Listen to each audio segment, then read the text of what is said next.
कहानी की शुरुआत एक भयानक तूफान से जूझते हुए प्लेन से होती है, जहां हमारा मेन कैरेक्टर चक शांति से टॉयलेट में बैठा था। लेकिन तभी अचानक प्लेन का प्रेशर कम होने लगता है और कार्गो सेक्शन में जोरदार विस्फोट हो जाता है। पूरा प्लेन बुरी तरह हिलने लगता है। पायलट तुरंत चक को सीट पर बैठाकर लाइफ राफ्ट पकड़ाता है, क्योंकि अब प्लेन समुद्र में इमरजेंसी लैंडिंग करने वाला था। बाहर बिजली चमक रही थी और नीचे हजारों फीट गहरा समुद्र था। कुछ ही सेकंड बाद प्लेन तेजी से नीचे गिरने लगता है। चक को अचानक एहसास होता है कि उसकी गर्लफ्रेंड द्वारा दिया गया पॉकेट वॉच नीचे गिर गया है, लेकिन अब उसे उठाने का समय नहीं था। तभी एक जोरदार झटका लगता है और पायलट बुरी तरह घायल हो जाता है। अब मौत बस कुछ ही पल दूर थी। प्लेन समुद्र से टकराता है और पानी तेजी से अंदर भरने लगता है, लेकिन किस्मत से चक की सीट बेल्ट नहीं लगी थी, इसलिए वो किसी तरह बाहर निकलने में कामयाब हो जाता है। तभी अचानक प्लेन का ऊपरी हिस्सा फट जाता है और समुद्र का पानी सब कुछ अपने अंदर खींचने लगता है। चक के हाथ में लाइफ राफ्ट थी, लेकिन वो भी प्लेन में फंस चुकी थी। डूबता हुआ प्लेन उसे अपने साथ नीचे खींचने लगता है, लेकिन तभी अचानक रस्सी टूट जाती है और चक मौत के मुंह से बाहर निकल आता है। अब वो अकेला समुद्र की विशाल लहरों के बीच फंसा हुआ था। चारों तरफ सिर्फ तूफान था और अंधेरा। चक पूरी ताकत लगाकर लाइफ राफ्ट पर चढ़ने की कोशिश करता है। हर लहर उसे वापस समुद्र में फेंक देती थी, लेकिन फिर भी वो हार नहीं मानता। तभी अचानक प्लेन का इंजन विस्फोट कर देता है और धमाके की लहर चक को हवा में उछालकर फिर समुद्र में फेंक देती है। धीरे धीरे पूरा प्लेन समुद्र में डूब जाता है। अब चक के सामने सिर्फ एक सवाल था, क्या वो जिंदा बच पाएगा? रात भर तूफानी लहरों से लड़ने के बाद आखिरकार सुबह उसे एहसास होता है कि उसकी राफ्ट किसी चट्टान से टकरा गई है। मतलब वो किसी किनारे तक पहुंच चुका था।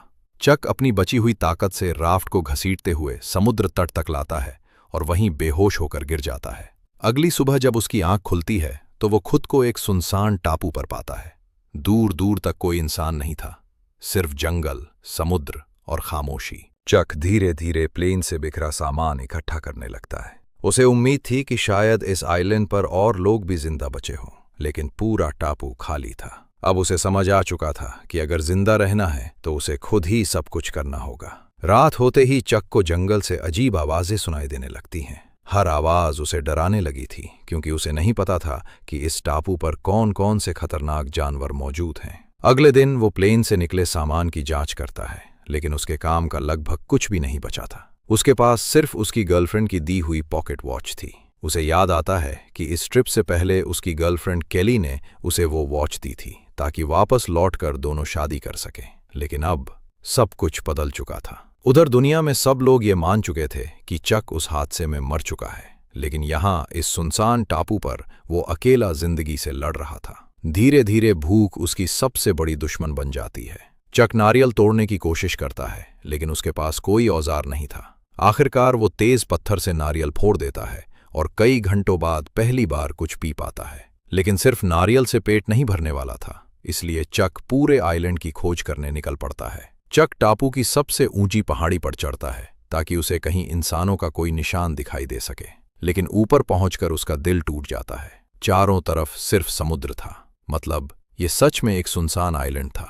तभी उसे दूर किनारे पर एक इंसानी शरीर दिखाई देता है। चक दौड़कर वहां पहुंचता है, क्योंकि उसे लगता है कि शायद कोई और भी जिंदा बच गया हो, लेकिन वो पायलट पहले ही मर चुका था। चक उसकी जेब से कुछ जरूरी सामान निकालता है, जूते, टॉर्च और कुछ छोटे औजार। फिर वो उसी आइलैंड पर उसकी कब्र बना देता है। अब चक को एहसास हो चुका था कि अगर उसने जल्दी कुछ नहीं किया तो अगली कब्र उसकी खुद की होगी। अगले दिन से चक जंगल में सरवाइव करना सीखने लगता है। वो बारिश का पानी जमा करता है, लकड़ी से भाला बनाता है और मछली पकड़ने की कोशिश करता है। लेकिन असली दुश्मन अभी भी अकेलापन था। एक रात चक को समुद्र में दूर एक रोशनी दिखाई देती है।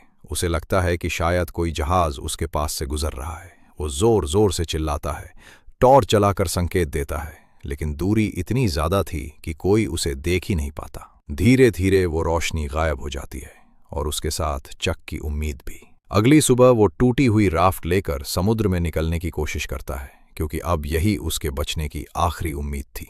लेकिन समुद्र की विशाल लहरें उसे बार बार पीछे धकेल देती हैं। वो पूरी ताकत लगाता है, लेकिन एक नुकीला समुद्री पत्थर उसकी टांग में गहरा घाव कर देता है। अब दर्द असहनीय हो चुका था। बारिश शुरू हो जाती है और घायल हालत में चक एक छोटी गुफा में जाकर छिपता है।